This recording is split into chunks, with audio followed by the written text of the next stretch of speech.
میں انشاءاللہ پوری ڈیٹیل کے ساتھ جو ہے نا وہ چیزیں آپ کو بتا دوں گا، اس میں کسی قسم کی کوئی پریشانی نہیں ہوگی۔ اب رجسٹری میں دو چیزیں آپ ذہن میں رکھیں، ایک ہے لینڈ کی رجسٹری اور ایک ہے مکان کی رجسٹری۔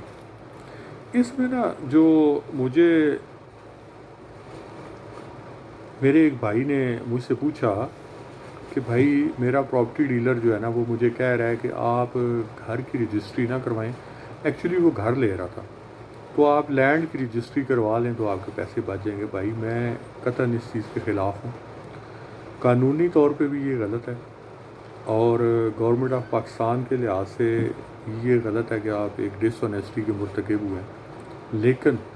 ذاتی طور پہ اس کا ایک نقصان یہ ہے کہ کل خدا نخواستہ وہ ڈیل آپ کی لیٹیگیشن میں چلی جاتی ہے، اس میں کوئی پرابلم آ جاتا ہے تو آپ نے بیسیکلی اس گھر کی رجسٹری کروائی ہوئی ہے لینڈ کی ٹیکس بچانے کے لیے، تو پھر یہ آپ کو پرابلم ہو سکتا ہے۔ تو اس لیے اگر آپ پلاٹ لے رہے ہیں تو پلاٹ کی رجسٹری کروائیں، اگر آپ گھر لے رہے ہیں تو گھر کی رجسٹری کروائیں، یہ چیز بہت ضروری ہے۔ اچھا، اب رجسٹری کروانے کے لیے نا یہ ٹاپک تھوڑا سا لمبا ہے، اس لیے پلیز آپ کو پیشنٹ کے ساتھ تھوڑا سا اس کو دیکھنا پڑے گا۔ اب رجسٹری کروانے کے لیے نا ایک ڈی سی ریٹ ہے، ٹھیک ہے، ڈی سی ریٹ چیک کرنے کے لیے کہ اس شہر میں کیا ریٹ ہے تو وہ آپ رجسٹرار آفس میں ایک پوری لسٹ لگی ہوتی ہے کہ اس شہر کے فلاں محلے فلاں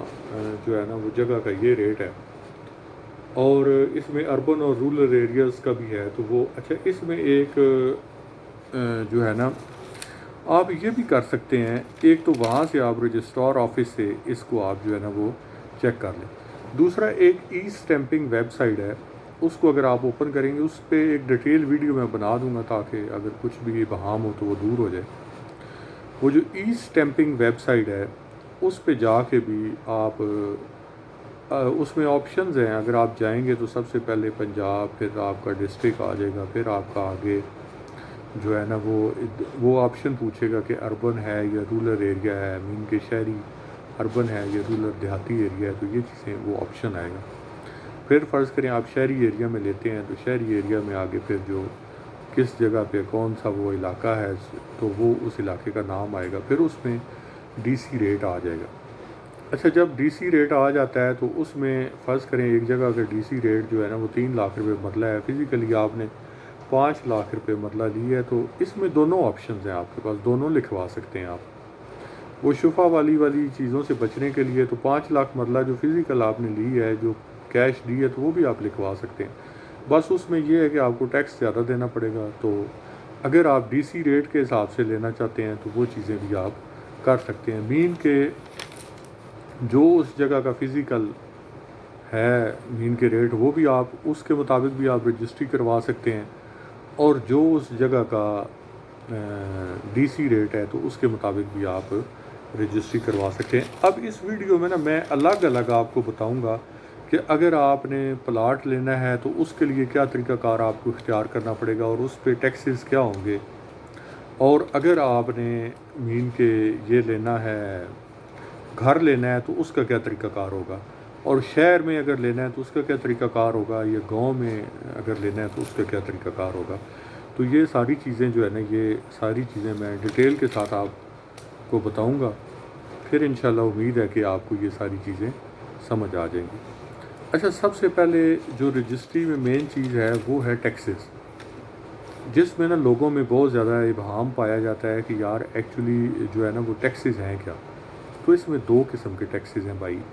جو لیے جاتے ہیں۔ اچھا، اس میں اربن اور رورل ایریاز میں تھوڑا سا فرق ہے، لیکن اوور آل میں کنکلوژن کر کے بتاؤں گا تاکہ آپ کو اس چیز کا آئیڈیا ہو جائے گا۔ اچھا، اس میں بورڈ آف ریونیو جو مین کے شہر کے حدود میں آپ چیزیں لیتے ہیں تو بورڈ آف ریونیو کے جو ہے نا وہ ٹیکس ہیں، جس میں سٹیمپ ڈیوٹی ہے، جس میں سی وی ٹی ہے، کیپٹل ویلیو ٹیکس ہے، ٹھیک ہے، اور ایک اس میں جو ہے نا وہ میٹروپولیٹن ٹیکس بھی ہے، یہ چیزیں ساری